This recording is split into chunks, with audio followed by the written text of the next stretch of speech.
So in this next session, we have a fireside chat with early American scholars featuring our moderator, Catherine Kelly from the Omohundro Institute, Woody Holton from University of South Carolina, and Jane Kamensky, Monticello.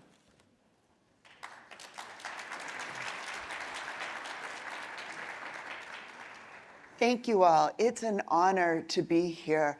It's an exciting conference, and already I've learned so many things. The most important thing that I might have learned so far is never, ever agree to be the act that follows the Honorable John Charles Thomas. And yet, here we are, and we will try. Welcome, and it is such an honor and a pleasure to be able to be here moderating this panel. I'm standing in for my good friend and colleague, Barbara Oberg, who was unable to attend. And I want to do a very brief introduction of both Woody and Jane, and then we will begin. Woody Holton is professor of history at the University of South Carolina. As many of you know, he is a prolific writer. He's the author most recently of Liberty is Sweet, The Hidden History of the American Revolution, which retells the story of the revolution centering the experiences of Black, Indigenous, ordinary people, women, men, artisans, and so on. His earlier books include Abigail Adams' A Life, Unruly Americans and the Origins of the Constitution, and Forced Founders, which he wrote in part in fellowship. We published with the Omohundro Institute. Jane Kamensky. Jane recently arrived in Virginia to become president of the Thomas Jefferson Foundation, which owns and operates Monticello, as I'm sure all of you know.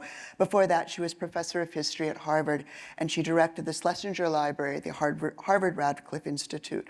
As a scholar, Jane might be best known to folks in this room as the author of A Revolution in Color, The World of John Singleton Copley. Jane has written on all 4 centuries of American history, as evidenced by her most recent book, which is not yet a month old, Candida Royale and the Sexual Revolution, A History from Below. I'm eager to hear what both Woody and Jane have to say about Jefferson to us today, so let's talk Jefferson. And I want to begin because everyone in this room is interested in public history. Everyone in this room is committed to the 250th. But not everyone in this room is necessarily an expert on Jefferson. How should people... Not everybody on this stage is an expert on Jefferson? No. All experts, certified experts. What's a good way for people to begin learning about Thomas Jefferson? Let me answer that by saying how I learned about Jefferson, which is that the very first chapter book I ever read was given to me by my father and was a biography of Thomas Jefferson. And I became a huge fan of his. And then that made it difficult later when I learned, my father liked Jefferson because he liked the rights of man. He liked all are created equal. And by the way, Judge Thomas, I have a Neil Armstrong solution to all men are created equal, which is, all men are equal, created equal. Oh, no, I said it wrong. All are created equal. There you go.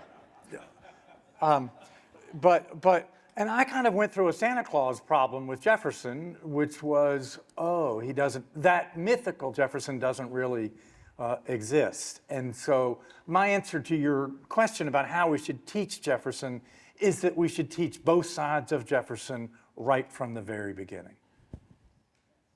So obviously I'm going to say come to Monticello, right? Like that's, the power of learning about him in the place that is his living laboratory for democracy and is the site of his soaring successes and his glaring failures, something he shares with all humanity. So I love that place-based approach. I also loved the move that Justice Thomas made at the beginning of his speech, which was to situate Jefferson as the ordinary boy coming to the Paris of Virginia, which was Williamsburg.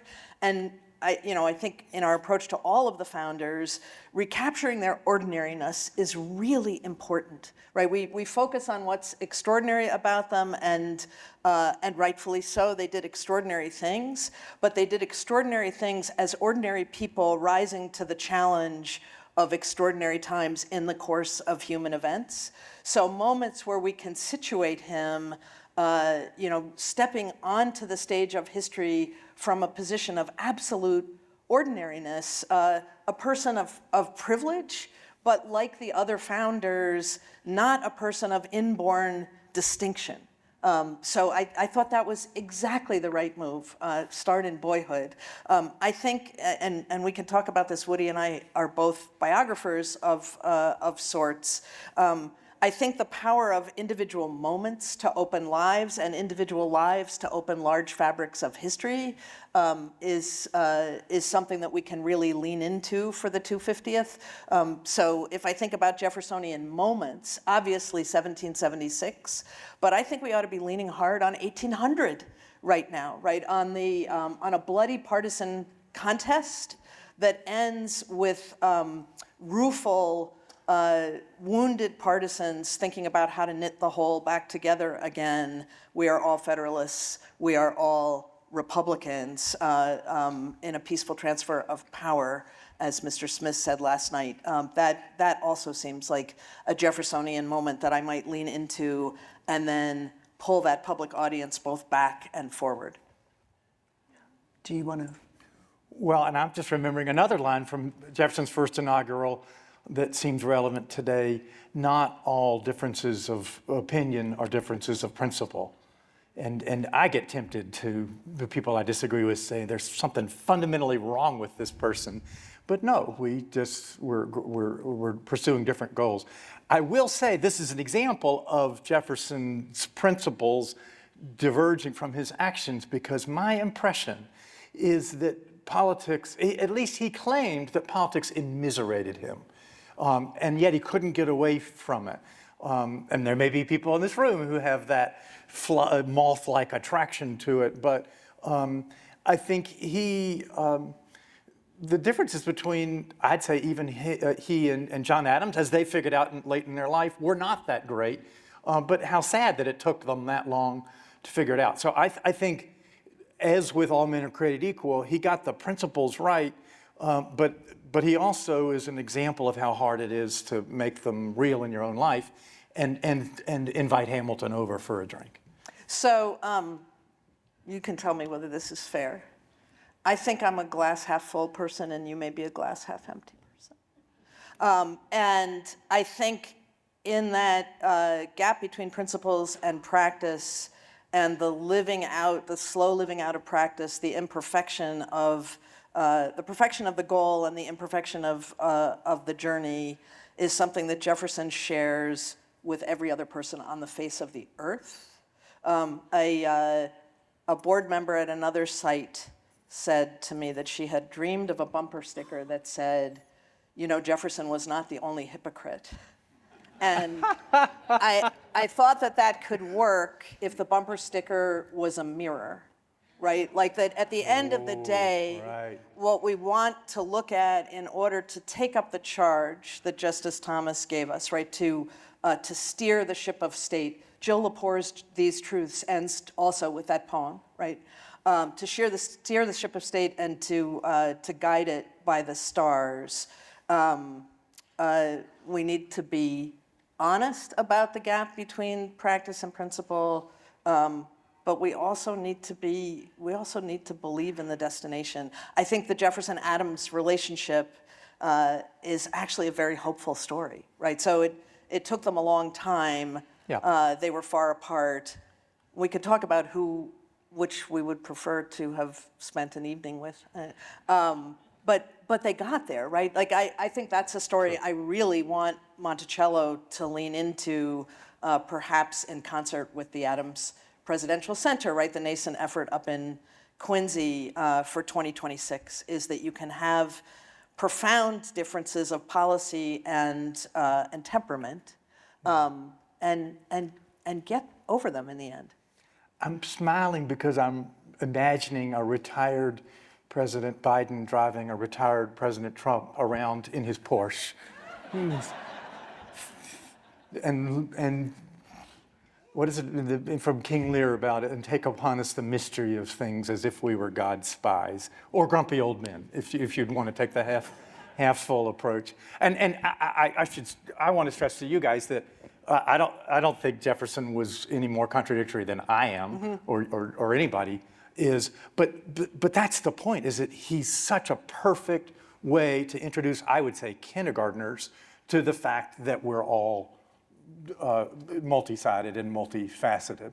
And in some cases, it's the principles. I know people who are racist in principle, but white people who are racist in principle, but have black friends. It's sort of the opposite well, actually, he had one very good black friend, as we all know.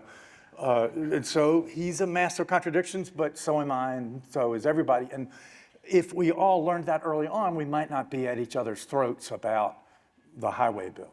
So there are two things that I want to pull out of this snippet of conversation, and I'm going to be a little bit intentional about guiding us here. You both have referenced Judge Thomas, and now I'm going to too.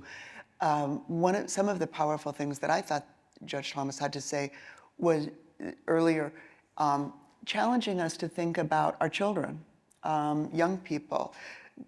The things that you both have said just now, Jane and Woody, resonate with all of us in this room who are all old enough to drive cars, vote, to do all the things that grown-ups do. If you were in a different position, if you were talking to a different group of people, if you had gone to an elementary school to speak perhaps to a child's PTA organization, to talk to little kids, it's one thing to talk about resolving contradictions, to think about hypocrisy, to think about those things, and to talk about those things with nuance and sophistication when you're an adult. Perhaps different to talk about it to a room of 7-year-olds, of 10-year-olds, and yet 7-year-olds and 10-year-olds are people we need to reach as we think about the 250th. So tell me how you would reach out to, what would you tell children about Jefferson? Go first.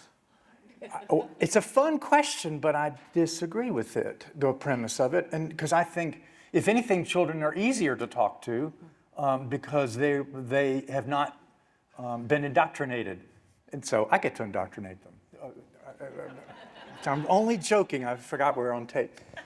But what I mean by that is kids understand.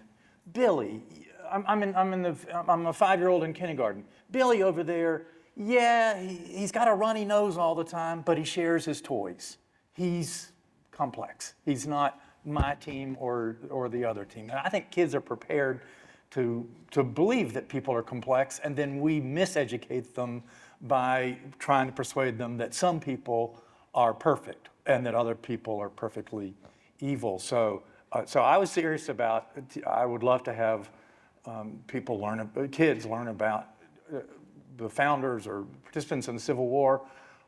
Because, the Civil War, many people in the South still refuse to say that it was about slavery, and they're wrong. But the people in the North who say it was always about slavery are also wrong. It wasn't about slavery until enslaved people made it about slavery. These things are complex, and even my version that's the one-sentence version, which is insufficiently complex. But I think kids are prepared to think that things might be complex and that we should give them So credit what for would that. you tell them about Thomas Jefferson?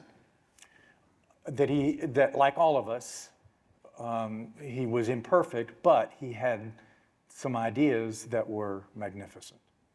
Jane?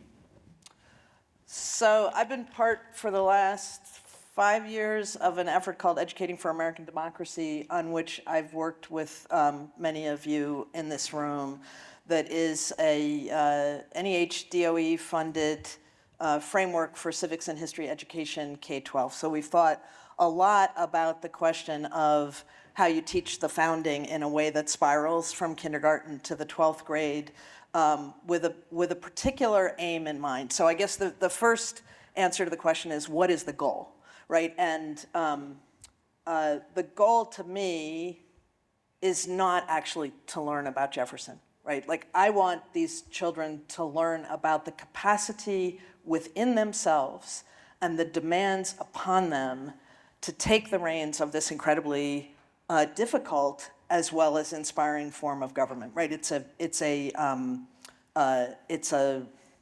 liberatory framework and a burden that the founders, by whom I mean everybody in North America, in 1776 left us, right? There are the ones who wrote the principles, but everybody is involved in some way or another, for, against, and in between, in birthing a new world. This is the point of liberty is sweet.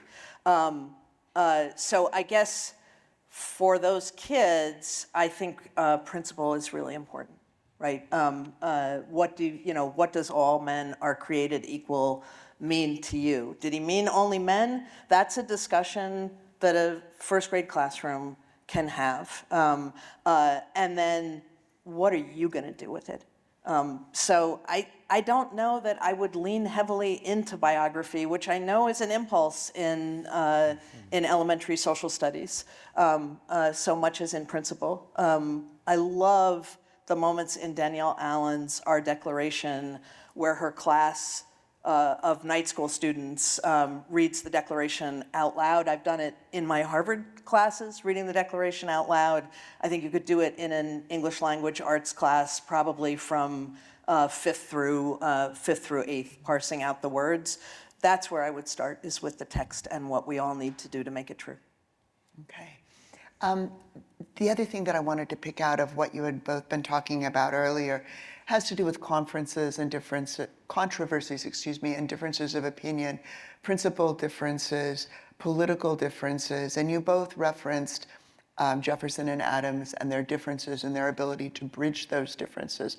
That's a storied example, but how exactly did those two men work through the profound and radical and vitriolic differences that separated them around the turn of the 19th century, and to what extent or how are those processes dependent on the time in which they live? Mm-hmm. How transferable are they to our own moment? So how did that happen? That's a story that's less frequently told. So I think the time-bound piece to me is the technology of an exchange of letters, right? They had both the curse and the benefit of geographic distance, and they were both incredibly reflective individuals who, when they resumed a correspondence, and I'll leave to Woody to talk about the brokering impulse of Abigail, right? It's a three-way correspondence as well as a two-way correspondence, but had time to sit with each other's words rather than firing back in quite the way we do. I think that's something we can teach, right? If we're all teachers in the name of the 250th, one of the things that we can teach is that that stop, look, and listen, right? That modulation. But they worked it out entirely by letters, right? They never came back together again in person. It was an epistolary frenemyship that healed at the end. And I think leaning into what that kind of slow, patient work allowed, and then thinking about how you can achieve that in a world of the 24-hour news cycle and instant response. I'm buoyed by the skepticism that some of our youngest learners have about technology, right? I think I have two sons, 23 and 25. I think they feel hijacked by the sort of dopamine cycle that they've been locked into. We could use Jefferson and Adams to teach another way of resolving differences, even if it's archaic. I don't mean that they're going to write letters, but I mean that how do you sit with somebody's words, assume the best of intentions, which I think they had grounding to do, and I think Mrs. Adams helped there. She hurt, actually, Jane. Jefferson first wrote them after their daughter had died after an unsuccessful mastectomy without much in the way of anesthetics, just an amazing tragedy. And that should have been the thing, and that often is what brings people together. Okay, we have our differences over whether we should have voted for this or that in a department meeting, but then somebody dies, and it always helps. But it didn't in their case. Abigail couldn't let go. And this was my one of my critiques of the Addams movie on HBO. They never have Remember the Ladies, or any of her feminist stuff. But then they sort of portray Abigail as the June Cleaver who's smoothing, giving him a neck rub. It's okay, John. And because, of course, Giamatti was so great with the bugged out eyes as the fanatical John Adams. But the reality is that everybody that John Adams hated, including Jefferson, Abigail hated more. And my wife and I talk about this a lot because she's had some bosses that she hated, and I hated them more because I had to hear about them, and vice versa about my loathsome bosses. And I think that Abigail sort of multiplied all of his things, and so there was an initial try through Abigail which failed, and it was John and Jefferson who worked it out. But then this leads to my glass half empty interpretation of their I knew we were going there. reconciliation. What do we got? I'm sitting here at Peacefield in Massachusetts as a patriarch, and you're sitting as a patriarch a little more in debt than I am because you don't have Abigail Adams to manage your money for you. But you're sitting there at Jefferson, at Monticello as a patriarch, and we now know you're a loved person too.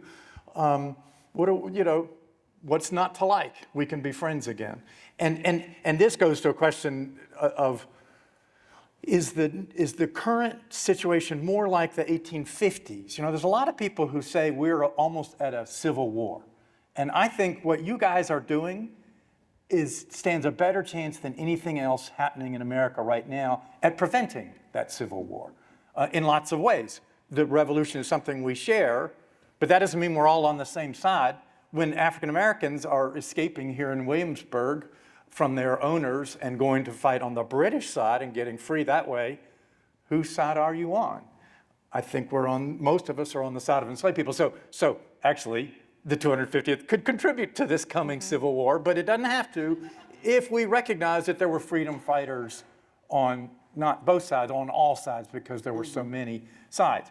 But there are all these people out there saying, oh, if you look at the quotes online and on talk radio, they're very similar to the quotes from the 1850s. And I think somebody who's written about the 19th century, you'd agree. But they're also very similar to the things that were being said in the 1790s. And that didn't lead to a civil war. And so that would be if my only goal was to prevent a civil war, it's one of my goals, it would be what happened, why did that one work, why did that reconciliation work, and the reconciliation of 1820 worked. Jefferson referred to the Missouri controversy as a fire bell in the night.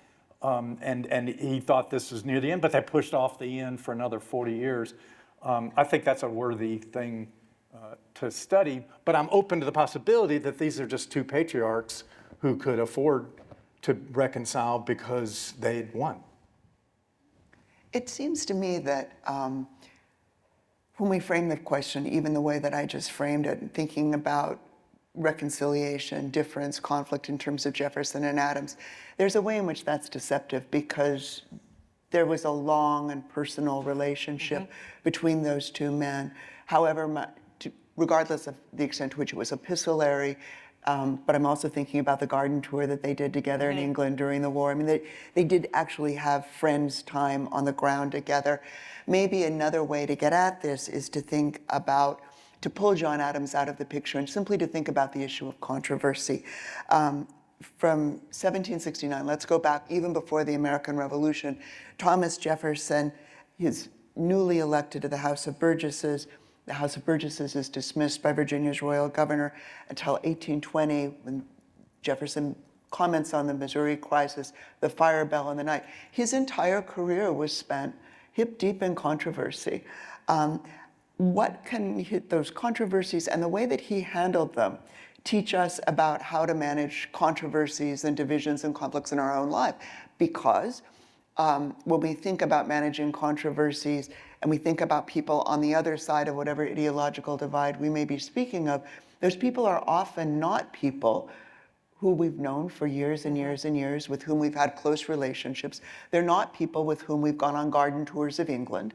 So let's talk about Jefferson and controversy and what we can learn from that, pulling Adams out of the picture. So I might reframe from controversy to compromise. There's an Educating for American Democracy design principle. So Educating for American Democracy has 7 themes that are content and action oriented, and 5 design challenges that run across the framework. One of them centers on reflective patriotism, so being able to tell an honest and rigorous story and still love your country. In other words, make exactly the move that Justice Thomas did. And another one is both celebrating and critiquing compromise. I think in our current political landscape and among our young people, compromise is despised as a tactic, right? I often dine out on a story of my older son, now 25, who said to me, mid-pandemic sometime, I think you're becoming quite conservative. And I said, I'm not conservative, I'm a centrist. And he said, I hate centrists. I hate them more than the radical right. And I said, well, that's just completely dysfunctional. Politics is about finding the largest number of people who you agree with about anything and then doing that thing. And he said, no, politics is about finding the smallest number of people with whom you agree about everything and then staying with those people. It's a shoemaker's children issue, right? But I think that is the structure of our politics right now. And every one of those controversies was worked out to a degree by compromise, right? Can we celebrate all the compromises of the Constitutional Convention or of the Declaration? We cannot, right? They were compromises with people's lives. But I think we can have a full-throated discussion about whether the juice was worth the squeeze, right? Whether the compromises of the Declaration, say, removing the searing paragraph about the slave trade, whether the Union was worth the compromise. That's a good discussion to have. I would say yes. So if we reframe from controversy to compromise, can we open those moments differently? Yeah, I can't add much to that other than to say I think a good discussion with any group, whether it's kindergartners or your fellow adults, is compromise a good thing?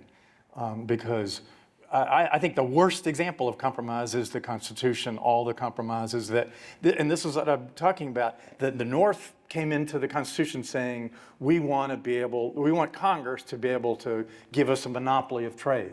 There's a proposal from one of the presidential candidates, 100% tariff on cars coming from, I don't know that there are any cars from China in the US, but that's the proposal, 100% tariff, and that's great for industry, but bad for drivers of cars. Mm-hmm. Anyway, so that's what the North wanted. And the South came in saying we want protection for slavery, and so they did both. The North got their, the Congress can vote in navigation acts, as they called them, and the South got protection of the slave trade for 20 years and slavery through, Jefferson, most historians say, would not have been elected president mm-hmm. in 1800 had it not been for the 3/5 compromise. That's no President Jefferson if the enslavers had not had bonus representation in Congress and the Electoral College. And as much as I applaud his presidency, you haven't heard about that? His presidency, I would give it up if I could get rid of that bonus representation for the enslavers. And also, I think we need to question, as he said question even the existence of God. So if he can question God, I'll question the Louisiana Purchase. I had a nice chat with the director of the South Dakota Historical Society. I'm sure he wouldn't agree with me on this, but the natives who lived in what we now call South Dakota would agree with me. Was that necessarily a great thing? So I just think everything should be on the table except those magnificent principles. We hold these truths to be self-evident, that all are created equal. So coming back to the fifth, I'm going to call it a fifth grader because I don't have the developmental expertise to think rigorously about K through 4.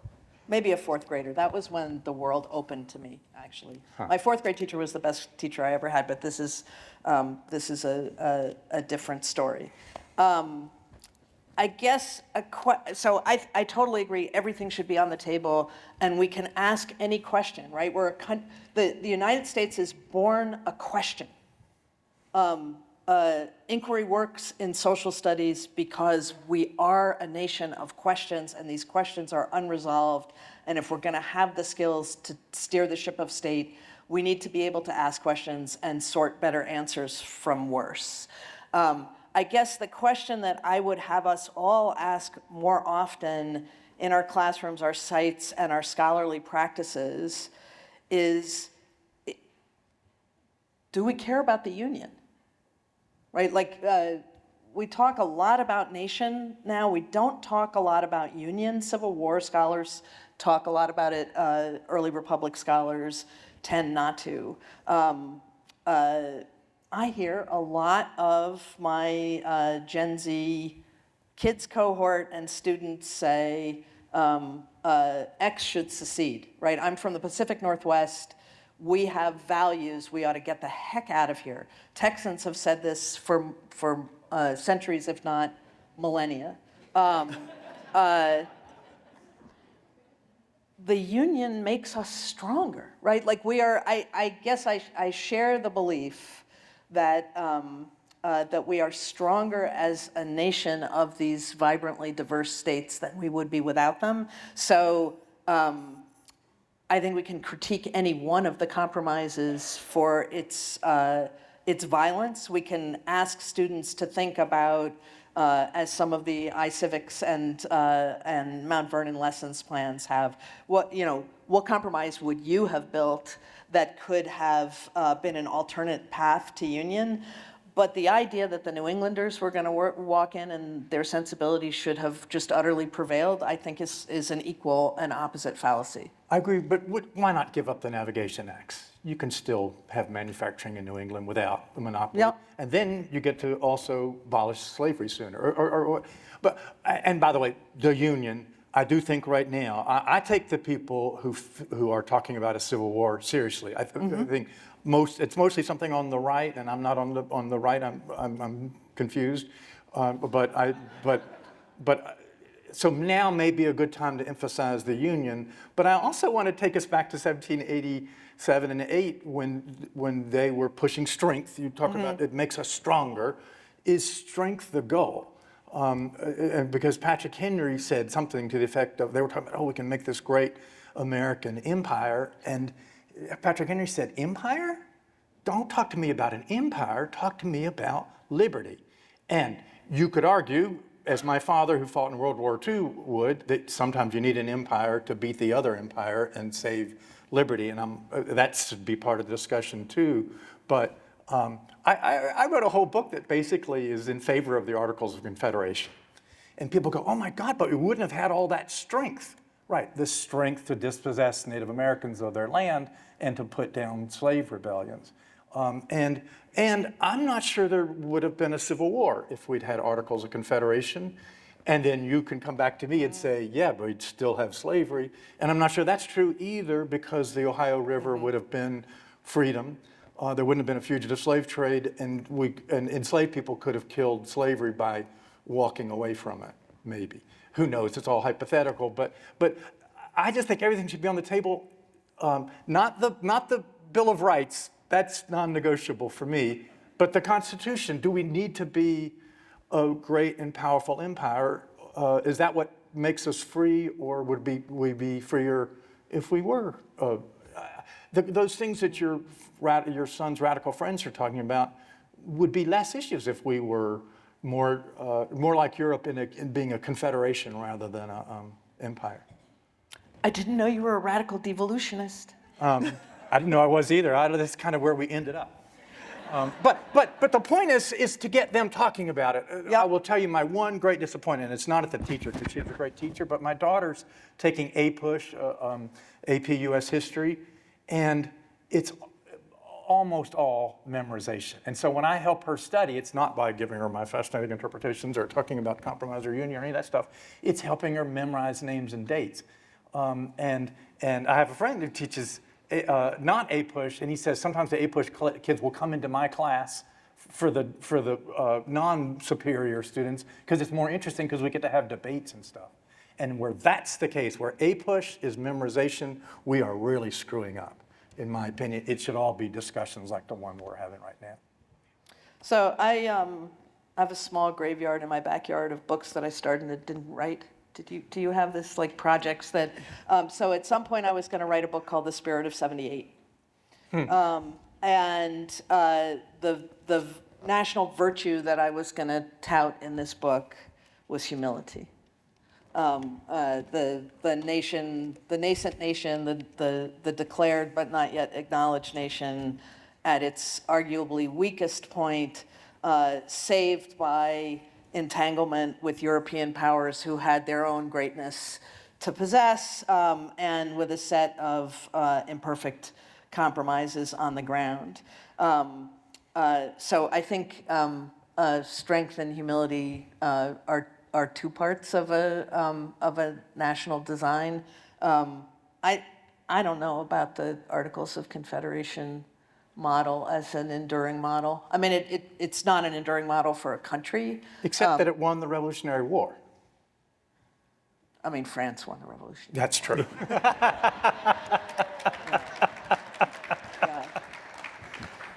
Yorktown was French, majority French soldiers and sailors, all French armaments, French ships to keep Cornwallis from being either rescued or reinforced. And here's my favorite thing about Yorktown. Washington didn't want to go to Yorktown. He had been obsessed throughout the war with recapturing New York City, which was British headquarters. And that's where he was, outside New York, saying, oh, finally, I've got a nice, powerful French fleet coming. Let's capture New York. And his friend Rochambeau said, oh, it's so much easier to go capture Cornwallis.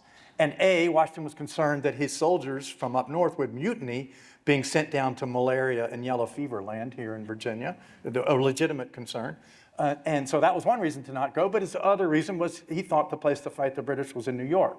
But Rochambeau said, well, I've just written a letter and sent it to de Grasse saying, come to the Chesapeake. So the 28 battleships will be in the Chesapeake, and I'll be in the Chesapeake. If you want to fight the British, you're going to fight them in the Chesapeake. So Washington, I always refer to it as Washington's surrender. He surrendered to Rochambeau's idea of fighting at Yorktown, where Cornwallis surrendered.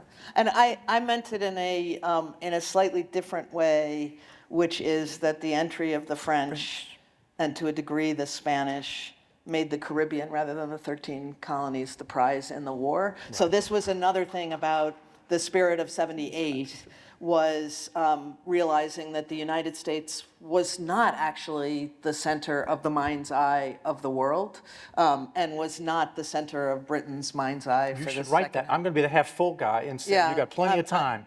I got write plenty of time. Yeah, I don't. That'd be a cool book. Yeah. So as our time is moving closer to the end of our discussion than the beginning, I want to ask you both to reflect on the 250th, which is what we are all here, after all, to talk about. As we plan for 2026, what do you think we should learn from the 1976 bicentennial?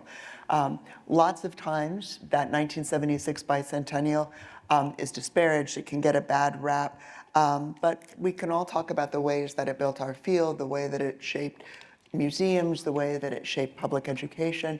What are the lessons from 1976 that you want us to be thinking about as we move toward 2026? So I'm pro bicentennial. I'm just going to put it on the table here. I think it did a lot more work to build an infrastructure of civic knowledge and capacity than we give it credit for in hindsight. 76 also was not the easiest moment in our national history, right? We're in the immediate wake of Watergate, of the coming apart of the New Deal order in '68, and its aftermath of the fall of Saigon is less than a year in the rear view. So a tremendously divided, tense, fractious nation. I taught a seminar on the history of the 1970s where they read a report of internal terrorism in the United States between '69 and '72. There are 4,000 bombings. So it comes at a, so we've been here before. And I think that the standard rap that I hear from my colleagues at A250 is that we are now much more conscious of our diversity, of the many hues in the tapestry. I'm not sure even that really gives the bicentennial credit for the work it did and the work that it started. So it's an originary moment in our field, right? I think of Minutemen and Their World for social history, Edmund S. Morgan's American Slavery, American Freedom, published in '74, but all of these on the wings of grants from the NEH and the NEA that are leaning into the bicentennial. I think of things like Schoolhouse Rock, which I think across the generations in this room, we could probably all sing "We the People" and "I'm Just a Bill," right?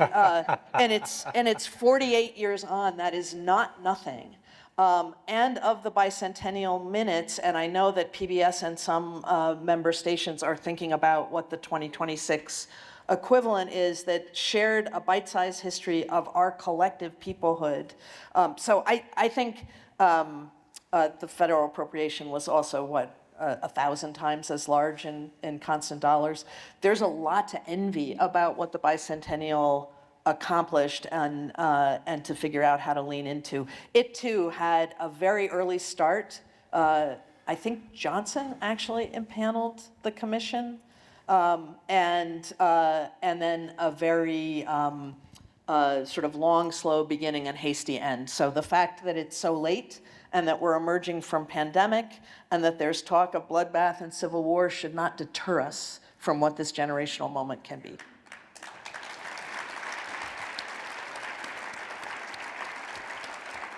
Give me the glass half empty. Here it comes.